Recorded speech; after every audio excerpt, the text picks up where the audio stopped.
નમસ્કાર. મહર્ષિ અરવિંદ મનોવિજ્ઞાન ભવન, સૌરાષ્ટ્ર યુનિવર્સિટી, રાજકોટની વિદ્યાર્થીની હું દવે જીલ ઇલનેસ એન્ઝાયટી ડિસઓર્ડર વિશે વિસ્તૃત માહિતી આપીશ. સૌપ્રથમ તો આપણે મનોવિકૃતિશાસ્ત્ર એટલે કે સાયકોપેથોલોજી શું છે તે જાણવું અગત્યનું બને છે. મનોવિકૃતિશાસ્ત્ર એ મનોવિજ્ઞાનની એક એવી શાખા છે જેમાં માનસિક વિકારો, અસામાન્ય વર્તન, તેના કારણો, લક્ષણો અને સારવારનો અભ્યાસ કરવામાં આવે છે. હવે અસામાન્ય વર્તન કોને કહેવાય? તો એવું વર્તન કે જે સમાજના સ્વીકારેલા ધોરણો, નિયમો અને અપેક્ષાઓથી વિપરીત હોય અથવા તો જે વ્યક્તિના જીવનમાં અડચણ ઊભી કરતું હોય તેને અસામાન્ય વર્તન કહેવાય. ટૂંકમાં કહીએ તો સામાન્યથી વિપરીત હોય, અનુકૂળતાને અવરોધક હોય અને સમાજ માટે તકલીફજનક હોય તો તે વર્તન અસામાન્ય વર્તન છે. હવે આપણે જાણીએ છીએ કે અસામાન્ય વર્તનને સમજવા માટે અથવા તો વર્ગીકરણ કરવા માટે ઘણા બધા પ્રયત્નો થયેલા છે, જેમાં મનોવિજ્ઞાનમાં સૌથી વધુ પ્રખ્યાત એવું વર્ગીકરણ હોય તો એ છે DSM. DSM એટલે diagnostic and statistical manual of mental disorder, જેને અમેરિકન સાયકિયાટ્રિક એસોસિએશન દ્વારા બહાર પાડવામાં આવે છે, જેના વડે દુનિયાભરમાં નિદાન અને સારવાર એક સરખી રીતે થઈ શકે તેવો પ્રયત્ન કરવામાં આવે છે. હવે ઇલનેસ એન્ઝાયટી ડિસઓર્ડર એ એક પ્રકારની મનોદૈહિક વિકૃતિ છે. મનોદૈહિક વિકૃતિ એટલે કે એવી વિકૃતિ જેમાં માનસિક તણાવ, ચિંતા, ભાવનાત્મક સંતુલનો વગેરે બધી મનોભાવનાઓ શારીરિક લક્ષણ સ્વરૂપે અથવા તો રોગ સ્વરૂપે પ્રગટ થાય છે.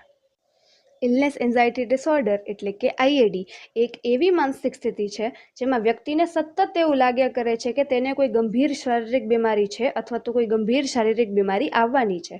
આ ચિંતા એટલી હદે વધુ છે કે વ્યક્તિ તેના કોઈ અન્ય કામકાજમાં અથવા તો બીજી બાબતોમાં ધ્યાન લગાડવા માટે અસક્ષમ બને છે. હકીકતમાં શરીરમાં કોઈ ખાસ લક્ષણો જોવા મળતા નથી અને જો જોવા મળે તો એ નાના મોટા અથવા તો સામાન્ય લક્ષણો હોય છે જેને તે ગંભીર બીમારીનું નિશાન માની લે છે. DSM-4માં આ બીમારીને હાઇપોકોન્ડ્રિયાસિસ તરીકે ઓળખવામાં આવતી, પરંતુ હવે તેને DSM-5માં somatic symptom and related disorder હેઠળ ઇલનેસ એન્ઝાયટી ડિસઓર્ડર કહેવામાં આવે છે. હવે IAD શા માટે થાય છે અથવા તો ઇલનેસ એન્ઝાયટી ડિસઓર્ડર થવાના કારણો કયા કયા હોઈ શકે છે? તો તેમાં સૌપ્રથમ છે જૈવિક કારણ, જેમાં ન્યુરોટ્રાન્સમીટર જેવા કે ડોપામાઇન, સેરેટોનિન, મેલેટોનિન વગેરેમાં અસંતુલન થાય, શરીરના સંકેતો પ્રત્યે અતિ સંવેદનશીલતા હોય અથવા તો વારસાગત પ્રભાવ પણ આ રોગ થવાનું એક કારણ હોઈ શકે છે. બીજું કારણ માનસિક કારણ છે, જેમાં બાળપણમાં થયેલો બીમારીનો અનુભવ, સતત આવતા નકારાત્મક વિચારો, નબળી કોપિંગ સ્કિલ્સ અથવા તો ચિંતા તથા ડિપ્રેશન જેવા રોગોનો સમાવેશ થાય છે. હવે ત્રીજું કારણ જોઈએ તો એ સામાજિક કારણ છે, જેમાં પરિવારમાં અનુભવેલ સ્વાસ્થ્ય માટેની સતત અથવા તો વધુ પડતી ચિંતા, પાછળના અનુભવો, વધુ ઇન્ટરનેટ સર્ચ એટલે કે સાયબર કોન્ડ્રિયા, સતત તણાવપૂર્ણ જીવન અને સહાનુભૂતિ અથવા તો અટેન્શન મેળવવાની જરૂરિયાત વગેરે જવાબદાર બને છે. જો આપણે ઇલનેસ એન્ઝાયટી ડિસઓર્ડરને વધુ ડિટેલ અથવા તો ઊંડાણમાં સમજીએ તો તેના બે પ્રકાર જોવા મળે છે, જેમાં છે કેર સિકિંગ પ્રકાર અને કેર અવોઇડન્ટ પ્રકાર. તો સૌપ્રથમ કેર સિકિંગ પ્રકાર એટલે કે જેમાં દર્દી વારંવાર ડૉક્ટર પાસે જાય છે, સતત ચેકઅપ કરાવે છે, ટેસ્ટ કરાવે છે વગેરે લક્ષણોની સતત ચિંતા કરે છે કે નાનામાં નાના લક્ષણ હોવા છતાંય તે આરોગ્ય નિષ્ણાતોનો સંપર્ક કરે છે અથવા તો બહુ શંકાશીલ સ્વભાવ ધરાવે છે પોતાના આરોગ્યને લઈને. જ્યારે અન્ય પ્રકાર છે કેર અવોઇડન્ટ પ્રકાર, કે જેમાં તે નિદાન કરાવશે અથવા તો તપાસ કરાવશે અથવા તો કોઈ પણ પ્રકારના ટેસ્ટ કરાવશે તો તેને કંઈ મોટી ગંભીર બીમારી સામે આવશે તો તેવા ડર અથવા તો ભયના કારણે તે ડૉક્ટર પાસે જવાનું ટાળે છે. ભલે તેને કોઈ બીમારી હોય ન હોય કે રેગ્યુલર ચેકઅપ્સ હોય અથવા તો કંઈ પણ કારણ હોય, તે ડૉક્ટર પાસે જવાનું જ સમગ્રપણે અવોઇડ કરે છે. તો આ છે કેર અવોઇડન્ટ પ્રકાર. હવે આપણે આગળ વધીએ તો ઇલનેસ એન્ઝાયટી ડિસઓર્ડરના મુખ્ય લક્ષણો એટલે કે સિમ્ટમ્સ કયા કયા છે?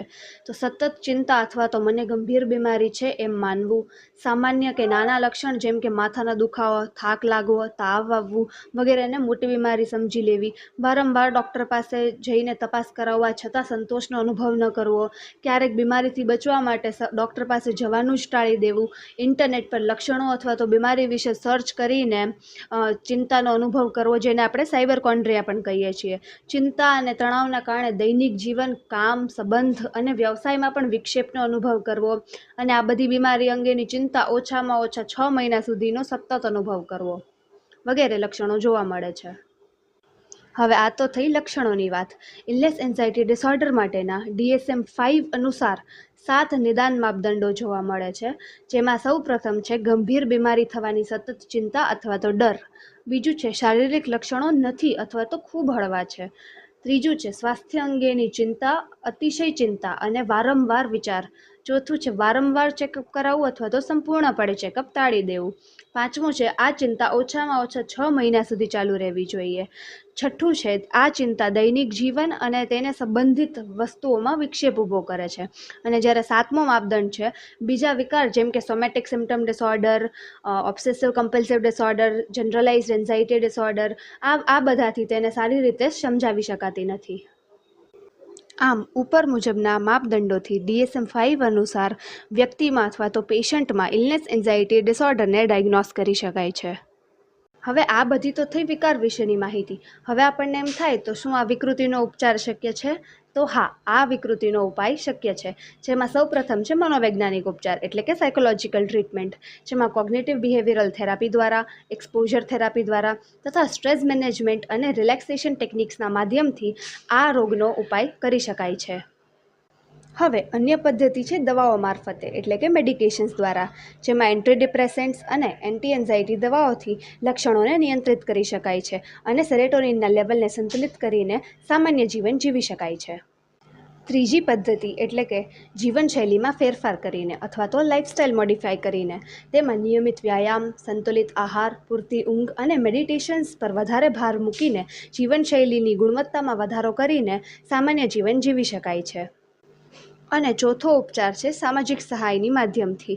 તેમાં પરિવારના સભ્યો, મિત્રો અને સપોર્ટ ગ્રુપ્સનો સહારો લઈને દર્દીની આસપાસ સકારાત્મક વાતાવરણનું નિર્માણ કરીને તેનો ઉપચાર કરી શકાય છે અને તેનું સામાન્ય જીવન જીવી શકે છે. આમ આ રોગથી વ્યક્તિના દૈનિક જીવન, સંબંધો અને માનસિક સ્વાસ્થ્ય તથા શાંતિ પર નકારાત્મક અસર તો ચોક્કસ પ્રમાણમાં પડે છે, પરંતુ યોગ્ય માનસિક ઉપચાર, દવાઓ, જાગૃતિ અને જીવનશૈલીમાં સુધારો કરીને તેને નિયંત્રિત કરી શકાય છે અને દર્દીને સામાન્ય અને સંતુલિત જીવન જીવવામાં મદદ કરી શકાય છે. અસ્તુ.